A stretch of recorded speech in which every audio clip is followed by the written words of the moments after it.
Ela é gastroenterologista do Ambulatório de Doenças Inflamatórias Intestinais do IGES do Distrito Federal, membro da Comissão de Acesso e Medicamentos do Grupo de Estudos da Organização de Estudos em Doenças Inflamatórias do Brasil, o GEDIB, é membro titular da mesma organização, da Sociedade Brasileira de Endoscopia e da Federação Brasileira de Gastroenterologia. Vem cá.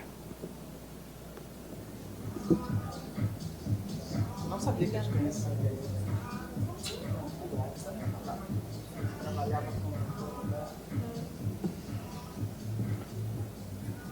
É esse aqui? Bom dia a todos. Eu gostaria de agradecer a lembrança do meu nome, dizer que é uma honra, estou muito feliz de estar aqui com vocês. Inclusive, acho que eu vou ser até destituída do cargo de mãe hoje, porque eu estou achando isso aqui tão interessante que eu adiei a minha ida. Vou ficar mais um pouquinho, porque eu estou achando assim, uma experiência incrível e acho que vocês, como pacientes, estão assim, num evento da mais alta qualidade, devem aproveitar ao máximo. Bom, então vamos falar um pouquinho sobre o PCDT, que é esse protocolo clínico de diretrizes terapêuticas. O que a gente tem hoje para pacientes?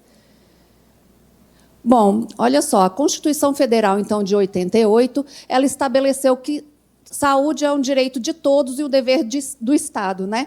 Em que as ações e serviços, vou ler por aqui, de saúde constituem um sistema único, o SUS, tendo atendimento integral como uma de suas diretrizes. Mas, naquela época... Deixa eu ver aqui. Ops. Naquela época, olha só, esse termo de ser integral ficava muito abrangente. E aí você poderia colocar ali condições que não precisariam de uma droga tão potente e tão cara. E aí, em 2011, foi alterada essa lei, para essa lei de 2011, que explicitou que a integralidade seria prestada conforme as tabelas de medicamentos e procedimentos terapêuticos elaborados pelo gestor federal do SUS, seguindo esses PCDTs aprovados. Por quê? Por que é isso importante, gente? Porque existe uma balança que a gente tem que tentar equilibrar ela o máximo possível. São medicações caríssimas que estão chegando, mas o recurso do SUS, da saúde pública, é finito. Então, a gente tem que fazer um uso racional dessas tecnologias, certo? E, além do que, né, a gente tem que, cada vez, aumenta mais esse gasto, porque existe um aumento na expectativa de vida da população, né, que está envelhecendo cada vez mais, os custos do tratamento dessas doenças e o desenvolvimento de novas tecnologias que também são bem caros. Então, a gente precisa usar essas tecnologias de maneira racional. Então, o que é o PCDT? O PCDT são documentos que estabelecem os critérios para diagnóstico da doença ou do agravo de saúde, o tratamento preconizado, os medicamentos, como é que esse paciente vai ser acompanhado, tá? E isso é como que o gestor do SUS e o profissional de saúde deve seguir essa cartilha. Lembrar que esses documentos são baseados em evidência científica de bastante rigor, né? Tentando usar dados de eficácia, segurança, efetividade e custo-efetividade para implementar e incorporar essas tecnologias. Bom, o fluxo de incorporação dessa tecnologia, então, é o seguinte: a Conitec recebe o pedido para incorporação, para analisar, né, essa proposta. E quem que pode solicitar isso? A indústria, as secretarias de saúde, áreas do Ministério da Saúde, os profissionais de saúde e as associações de pacientes. Então, esse documento que vai chegar aqui na Conitec vai ser analisado por um grupo. Vai ter a plenária da Conitec, que vai fazer o relatório, a recomendação preliminar, né, se vai ser favorável ou desfavorável a essa incorporação. E aí, depois disso, vai para consulta pública, e da consulta pública, então, aí é uma hora que os pacientes podem participar, a gente vai falar mais na frente, vai ser reavaliada vai ser avaliada essas contribuições, né, da consulta pública, e aí a Conitec vai emitir um novo parecer, e retificar ou ratificar esse primeiro relatório e mandar para o secretário do SECTI, que vai avaliar e publicar no Diário Oficial da União. Então, a gente tem aqui duas possibilidades de participação dos pacientes, né, na chamada pública, através da perspectiva do paciente, e como consulta pública mais para frente.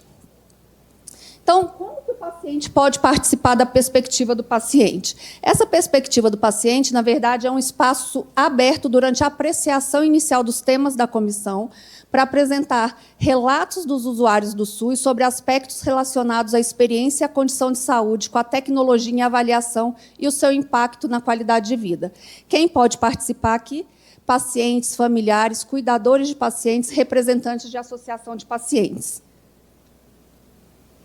Ai, gente. E essa perspectiva do paciente é, na verdade, uma conexão entre os gestores e quem decide, né, e a sociedade. Então, com isso aqui, a gente consegue fazer um olhar mais atento às populações de diferentes regiões do país. Que, né, o Brasil é um país continental, a gente tem diversos Brasis, e a realidade de cada estado é muito diferente uma da outra. Bom, e como é que faz para participar dessa perspectiva do paciente? Entra no site da Conitec, né? Aí tem a chamada pública para inscrição. Essa inscrição fica aberta durante 10 dias. E aí vai haver um sorteio para um representante e um suplente para fazer essa perspectiva do paciente. E aí, via internet, há o primeiro encontro preparatório, o segundo encontro preparatório e, por fim, a participação na Conitec. Certo? E aqui, olha só, para vocês verem aqui o site das chamadas públicas, agora, acabou de fechar, dia 21 de outubro desse ano, a perspectiva do paciente em relação ao vedolizumab para tratamento da doença de Crohn moderada a grave. Então, esse PCDT da doença de Crohn está em atualização, muito provavelmente vai ter um paciente aí que vai dar seu relato e vai falar a experiência que ele teve usando o vedolizumab para a doença de Crohn.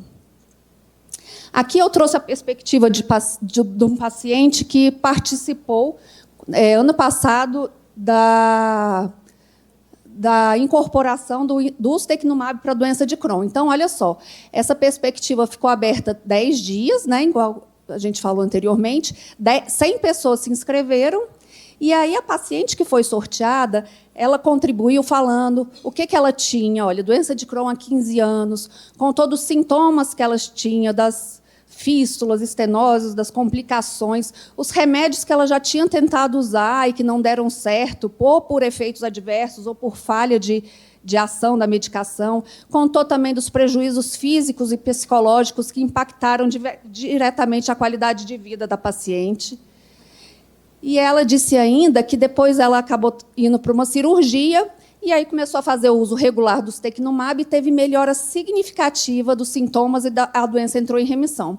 Além disso, ela ainda enriqueceu essa apresentação dela, levando fotografia pessoal, laudo, imagem de colonoscopia e endoscopia realizadas em 2017, quando ela estava bem ruim, e depois em 2022, quando ela estava melhor, mostrando que ela ganhou peso, que melhorou o processo inflamatório.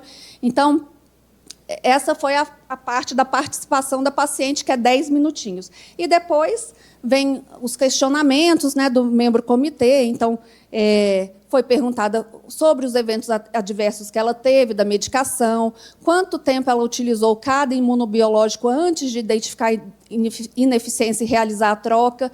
E, além disso, a periodicidade atual das doses, como ela estava usando o ustekinumab e depois de quanto tempo que ela começou a usar o ustekinumab que a doença entrou em remissão. Então, olha só, quem melhor do que vocês mesmos para relatarem tudo isso, para conseguirem dar essa informação de forma mais adequada? E aí, o que mais? Aqui eu trago também, gente, a diferença da chamada pública e da consulta pública. A gente vê que, às vezes, as pessoas têm confundido esses termos. Então, a chamada pública é um processo que acontece que pode participar quem? Pacientes, familiares, cuidadores, representantes de associação. Aqui a participação é enquanto o relatório ainda está em andamento, né? Vai fazer ainda a recomendação. A qualidade é muito importante, não tem poder de voto, dura 10 minutos, mas não é todo mundo que se inscreve que vai participar, tem um sorteio. Tá? Já a consulta pública, a participação aqui é quando o relatório já está pronto, e a qualidade e a quantidade, sim, são importantes, e qualquer pessoa pode participar aqui da consulta pública. Então, a consulta pública é um mecanismo de publicidade e transparência utilizado na administração pública para obter informações, opiniões e críticas da sociedade a respeito de determinado tema. Visa, então, ampliar a discussão sobre o assunto e embasar decisões sobre formulações e definição de políticas públicas. Então, como é que vai fazer? Vai efetuar o login aqui no gov.br, você escolhe a consulta pública que você quer contribuir, depois vem aqui, vai aparecer os formulários que você pode contribuir, que eu vou falar mais à frente, preenche e envia. Fica disponibilizado durante 20 dias essa consulta pública. E as possibilidades de contribuição são através da experiência ou opinião, né? Então, aqui você vai contar experiência prática com a doença ou a tecnologia em questão, provenientes tanto de pacientes, cuidadores, amigos, familiares ou profissionais de saúde. Pode contribuir, né, de forma técnico-científica, através de relatório técnico-científico, para opinar e adicionar novas informações técnicas. E o formulário do PCDT, que vem com a opinião de pacientes, cuidadores ou responsáveis, profissionais de saúde, associações e interessados no tema, podem contribuir dessa forma. Em relação à consulta pública, tem um relatório que a Conitec deixa disponibilizado no site para a sociedade, tá? Que ele é elaborado com uma linguagem bem acessível, facilitando o entendimento sobre o assunto, para que vocês possam, né, contribuir também. E aí, como é que aparece? Aparece assim, olha só, aqui eu dei o exemplo da pancreatina, tá? Mas aí mostra o início, o término, o relatório técnico, se você quiser ler, com dados mais, com uma linguagem mais técnica, e o relatório para a sociedade. E aí você clica aqui, vai para o formulário de contribuição e faz a sua contribuição. E como é que a gente participa dessas consultas públicas? Olha só, pacientes ou responsáveis relatam suas experiências. Então, o que está sendo avaliado? É medicação, é algum teste diagnóstico, por exemplo, a calprotectina, né, que a gente teve a incorporação para a doença de Crohn de cólon recentemente, procedimentos, dispositivos médicos, vacinas, tudo isso vocês podem entrar e contribuir com isso. Então, o que a gente vê que é importante? Né? Relata a vantagem da nova tecnologia comparado com o que há disponível hoje no SUS. Olha, o que pode fazer? Descrever o efeito desse tratamento, fala, então, da melhora do quadro clínico ou da redução de efeitos adversos, a comodidade no modo de aplicação, é injetável, é oral, o número de doses que você vai fazer por dia, por meses, que seja. E relate também a dificuldade, talvez, que você tenha de usar um medicamento atual ou dispositivo e por falta de treinamento, que tudo isso é levado em consideração. Conte como foi seu diagnóstico. Foi difícil ou demorado? Teve dificuldade na realização de algum exame? Precisou esperar para ser atendido? Também são informações importantes que agregam muito valor nessa sua contribuição. Mas, atenção, essas avaliações elas são,